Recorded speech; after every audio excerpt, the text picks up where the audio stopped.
Good morning class. आज हम लोग अपनी आकृति हिंदी पाठमाला से अगला चैप्टर पढ़ेंगे।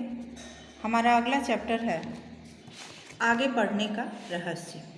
इस चैप्टर के माध्यम से ये बताया गया है कि इंसान अगर कुछ करना चाहे तो हमें किस प्रकार आगे बढ़ने के लिए क्या करना चाहिए, हमें मेहनत करके आगे जाना है या ऐसे ही आगे बढ़ने के लिए हम कोई भी सरल सा रास्ता अपना सकते हैं। तो इस चैप्टर को पढ़ने के बाद हमें पता चलेगा कि हमें क्या करना चाहिए।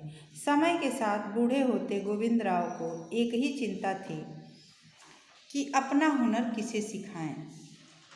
वह बहुत होशियार दर्जी था। उससे कपड़े सिलवाने के लिए दूर दूर से लोग आते थे, पर अब वह अधिक काम नहीं कर पाता था। इसलिए चाहता था कि कोई हो जिसे वह अपना काम सिखा सके। जैसे होता है ना कि कोई कुछ करता है तो उसे लगता है कि मैं अपना काम किसी को सिखा दूँ कि मेरे बाद मेरा काम वो संभाल सके। यही बात गोविंदराव को इसी बात की चिंता थी। एक दिन सुबह जब गोविंदराव दुकान पर बैठा काम कर रहा था कि 12-13 साल का देवू नामक अनाथ लड़का एक सुबह वहाँ आया। वह भूखा और बेसहारा था। गोविंदराव ने उसे खाना खिलाया। पेट भर खाना खाकर लड़का बोला, बाबा आप मुझे अपने पास रख लें, मैं आपका काम कर दिया करूँगा। वो लड़का अनाथ था, उसका कोई नहीं था, तो वो लड़का बोला कि बाबा आप मुझे अपने पास रख लीजिए, मैं आपका काम कर दिया करूँगा। गोविंदराव ने सोचा चलो कुछ तो सहारा होगा। गोविंदराव ने क्या सोचा कि जब वो लड़का उनके पास रहेगा तो उन्हें कुछ सहारा मिल जाएगा। देवू गोविंदराव के पास रहने लगा। दुकान के ऊपर ही एक छोटा कमरा था जिसमें दोनों रहने लगे। देवू साफ सफाई करता, पानी भरता और बाजार के काम भी करता। दोनों खा पी कर दुकान पर आ जाते। धीरे धीरे देवू दुकान का काम भी संभालने लगा। धागों के रंग मिलाना, सिले कपड़ों की तह लगाना, कभी कभी ग्राहकों के घर कपड़े भी पहुंचा आता था। देवू अक्सर गोविंदराव से कपड़े को काटना और सिलना सिखाने के लिए कहता, पर हर बार उसका एक ही जवाब होता, अभी धैर्य रखो, सिखाऊंगा धीरे धीरे। कई माह यूँ बीत गए। देवू धागे मिलाने और छोटे मोटे काम ही करता रहता। गोविंदराव नाक पर चश्मा टिकाए सुबह से शाम तक काम में लगा रहता। एक शाम देवू किसी ग्राहक के घर कपड़े पहुंचाने जा रहा था, तभी उसे पास की झाड़ी से ची ची की आवाज़ सुनाई दी। उसने झांक कर देखा, एक चिड़िया कांटों में फंसी हुई थी। देवू ने उसे आहिस्ता से कांटों से बचा बचा कर निकाल लिया। पानी से उसके पंखों को साफ कर पेड़ की डाल पर बैठा दिया। चिड़िया उसे धन्यवाद देते हुए बोली, तुम बहुत अच्छे हो देवू, तुमने मेरी जान बचाई। अगर तुम्हें मेरी ज़रूरत हो तो पुकारना। वहाँ दूर पेड़ पर मेरा घोंसला है, तुम वहाँ आकर मुझे आवाज़ लगाना। कहकर चिड़िया उड़ गई। देवू वहाँ से चला गया, पर उसका मन बहुत परेशान था। वह सोचने लगा कि उसने अपने दिल की बात चिड़िया से क्यों नहीं कही। 2 दिन बाद देवू सुबह सुबह चिड़िया के पास पहुँचा। चिड़िया रानी, उसने पुकारा। तुरंत चिड़िया फुदकती हुई डाल पर आ बैठी। क्या बात है देवू, परेशान लग रहे हो? चिड़िया ने पूछा देवू से कि क्या बात है कि तुम इतने परेशान लग रहे हो। अब देवू ने उससे कहा कि हाँ मैं बहुत परेशान हूँ। कहते हुए उसने सारी बात कह सुनाई। चिड़िया ने अपनी पूँछ हिलाई, फिर बोली, देवू मेरा मित्र जादूगर है, मैं उससे तुम्हारे लिए सहायता मांगूंगी, तुम कल शाम को आना। देवू वापस आकर काम में लग गया। अगली सुबह वह फिर चिड़िया के पास जा पहुंचा। चिड़िया ने उसे 2 दास्ताने दिखाए, एक सफ़ेद और दूसरा काला।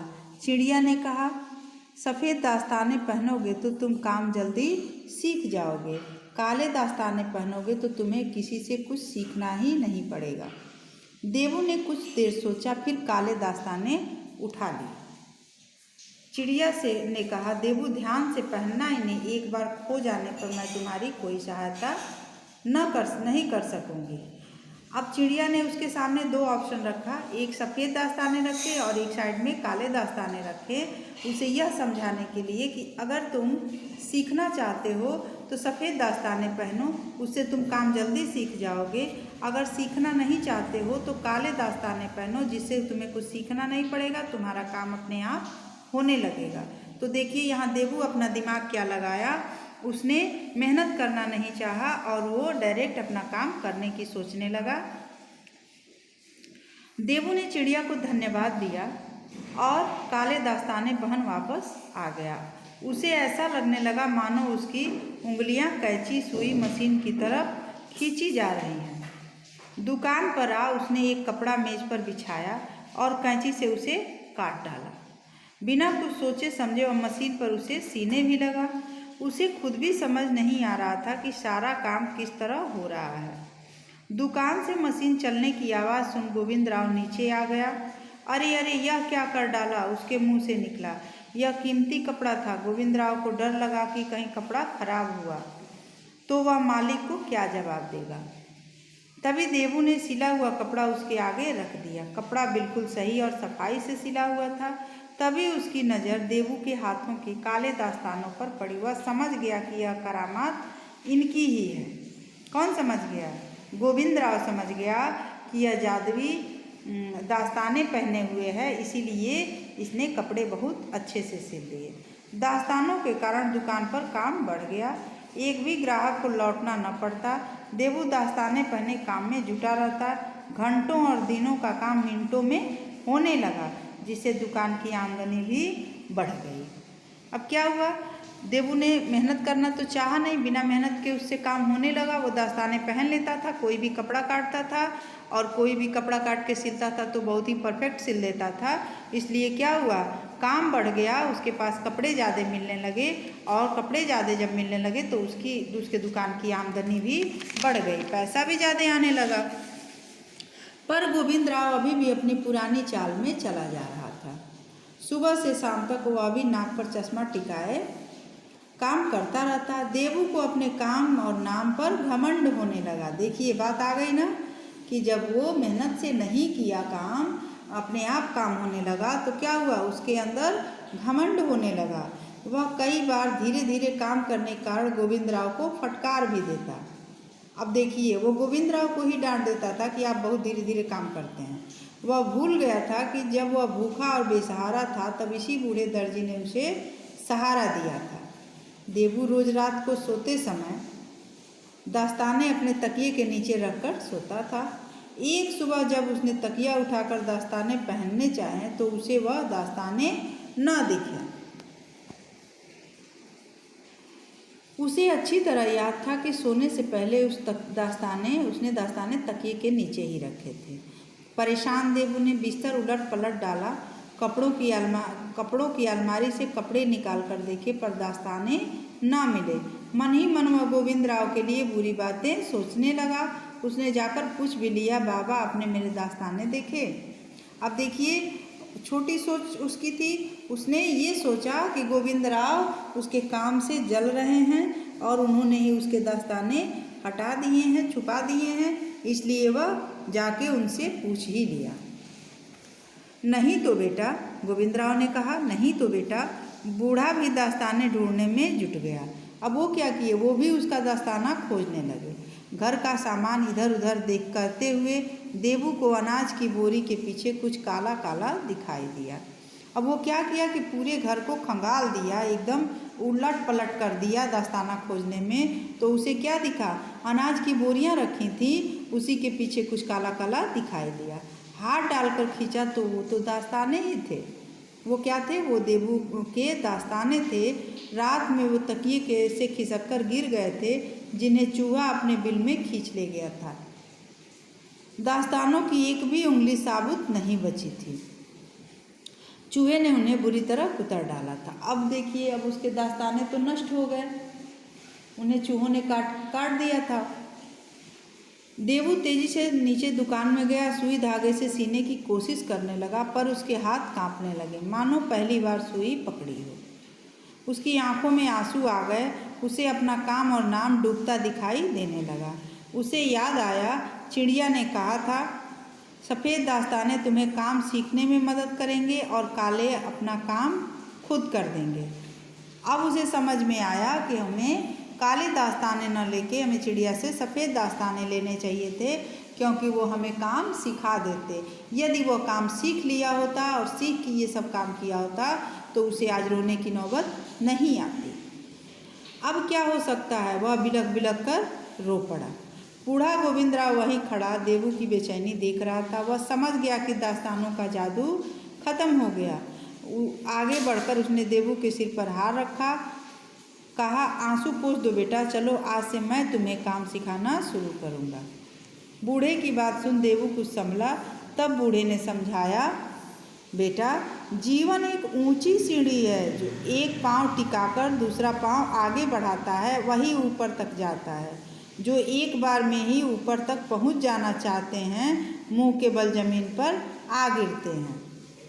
देवू जीवन में धीरज से आगे बढ़ने के रहस्य को समझ गया। अब इस चैप्टर का पूरा सार क्या था, बस इतना ही हम समझ में आएगा कि गोविंदराव ने उसे समझाया कि जीवन एक ऊंची सीढ़ी है। अब हमें बहुत आगे तक जाना है तो हम अगर दौड़ के छलांग लगा लेंगे, जैसे हमें बहुत पढ़ाई करनी है, अगर हम 4th क्लास में पढ़ रहे हैं, 5th क्लास में पढ़ रहे हैं, मान लीजिए आप 5th क्लास में पढ़ रहे हो और आपको डायरेक्ट 10th क्लास में कर दिया जाए तो आप क्या करेंगे, आप 6, 7, 8 और 9th का सब्जेक्ट आपकी समझ में नहीं आएगा और आप क्या होंगे, फेल हो जाएंगे। आप 10th में चाहें कितना भी मेहनत करें आप पास नहीं होंगे। इसलिए हमें सीरियल वाइज ही पढ़ाई भी करनी चाहिए। जैसे देखिए, जीवन एक ऊंची सीढ़ी है, जो एक पांव टिकाकर दूसरा पांव आगे बढ़ाता है वही ऊपर तक जाता है। जो एक बार में ही ऊपर तक पहुंच जाना चाहते हैं मुंह के बल जमीन पर आ गिरते हैं। ठीक है, तो ये आपका चैप्टर था। इस चैप्टर को समझने का मेन अर्थ यही था कि हमें आगे बढ़ने के लिए, हमारे आगे बढ़ने का रहस्य यही है कि हमें आगे बढ़ने के लिए निरंतर प्रयास करते रहना चाहिए और प्रयास करते करते हमें आगे बढ़ना चाहिए, न कि हमें जल्दबाजी में कोई ऐसा काम करके आगे बढ़ना चाहिए जिससे हमें दुख हो। ठीक है बच्चों, चैप्टर समझ में आ गया? तो चलिए अब हम आगे बढ़ते हैं शब्दार्थ की तरफ। ये आपका शब्दार्थ है, इसे आप लोगों को अपनी नोटबुक कॉपी में लिखना है। अनाथ का अर्थ होता है जिसके माँ बाप न हो। फटकार का अर्थ होता है डांट डपट। दास्ताने का अर्थ होता है हाथों में पहनने वाला वस्त्र। करामात का अर्थ होता है चमत्कार। नाम डूबना का अर्थ होता है प्रसिद्धि कम होना। ठीक है, अब हम आगे बढ़ते हैं एक्सरसाइज की तरफ। हमारा एक्सरसाइज है, सही उत्तर पर सही का चिन्ह बनाओ। गोविंदराव कौन था? तो 4 ऑप्शन दिया है, उसमें से एक ऑप्शन आपको सही करना है। धोबी था, दर्जी था, डाकिया था या खिलाड़ी था? तो हमारा दूसरा वाला ऑप्शन सही है, दर्जी था। इस पे हम सही का टिक लगाएंगे। ठीक है, देवू सारा काम संभालने लगा, दुकान का, खेत का, मेले का, घर का। तो हम क्या लिखेंगे? पहला ऑप्शन हमारा सही है, दुकान का। चिड़िया ने अपनी डैश हिलाई, चोंच, आँख, पूँछ या पंजे? क्या हिलाई? तो चिड़िया ने अपनी पूँछ हिलाई। दूसरा वाला ऑप्शन सही है। परेशान देवू ने बिस्तर डैश डाला? क्या धो डाला, फेंक डाला, उलट पलट डाला या फाड़ डाला? तो तीसरा ऑप्शन सही है, उलट पलट डाला। ठीक है, रिक्त स्थानों की पूर्ति करो। गोविंदराव से कपड़े सिलवाने के लिए दूर दूर से लोग आते थे। हमने भर दिया है, ये आप लोगों का जो भी शब्द इसमें लिखना है हमने लिख दिया है। आप लोग भी अब इसमें शब्द लिखिएगा, जो हम लिखे हैं वो लिख लीजिएगा। देवू भूखा और बेसहारा था। यहाँ लिखेंगे बेसहारा लड़का था। एक पहले वाले में सिलवाने और दूसरे वाले में बेसहारा।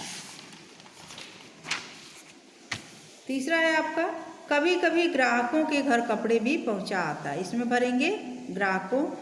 चौथा है, गोविंदराव नाक पर चश्मा टिकाए सुबह से शाम तक काम में लगा रहता। यहाँ लिखेंगे गोविंदराव। देवू ने चिड़िया को आहिस्ता से कांटों से बचा बचा कर निकाल लिया। देवू जीवन में धीरे से आगे बढ़ने का रहस्य समझ गया था। ठीक है, अब ये हो गया।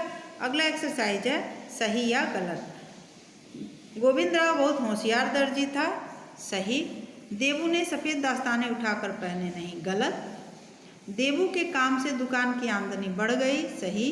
देवू को अपने काम और नाम पर घमंड होने लगा। सही। हमें अपना पाँव टिकाकर दूसरा पाँव आगे बढ़ाना चाहिए, यह भी सही है। ठीक है, देखिए आप लोग अपनी बुक में भर लीजिएगा। अब आता है आप लोगों का होमवर्क। वाक्यों में प्रयोग करो। दुकान, बेसहारा, ग्राहक, आहिस्ता, जादूगर, कोशिश और रहस्य, इसका वाक्य में प्रयोग करना है। ये आप लोगों का होमवर्क है। तो आप लोगों का चैप्टर समाप्त होता है। अब आप लोग इस चैप्टर को अच्छे से पढ़ लीजिएगा और पढ़ने के बाद PDF से जो भी क्वेश्चन आंसर और शब्द अर्थ जाएगा उसे आप लोग अपनी नोटबुक कॉपी में लिखेंगे और एक्सरसाइज सारा बुक से ही पढ़ेंगे। ठीक है, सारा कुछ लर्न करके आप लोग और अपने टेस्ट की एग्ज़ाम की तैयारी करेंगे। आप लोगों का 4 चैप्टर कंप्लीट हो गया, फर्स्ट यूनिट टेस्ट का कोर्स भी कंप्लीट हो गया। तो आप लोग पूरा ये लिखने के बाद सारा आप लोग रिवीजन करेंगे बार बार, और रिवीजन करने के बाद उसे अपने घर में ही किसी को सुनाएंगे और सब अपने आप टेस्ट की तैयारी करेंगे। ठीक है, तो हम फिर अगले वीडियो में मिलेंगे अगले चैप्टर के साथ। तब तक आप लोग अपना पढ़िए और लर्न कीजिए, लिख लीजिए। फिर हम आगे मिलते हैं बाद में। बाय।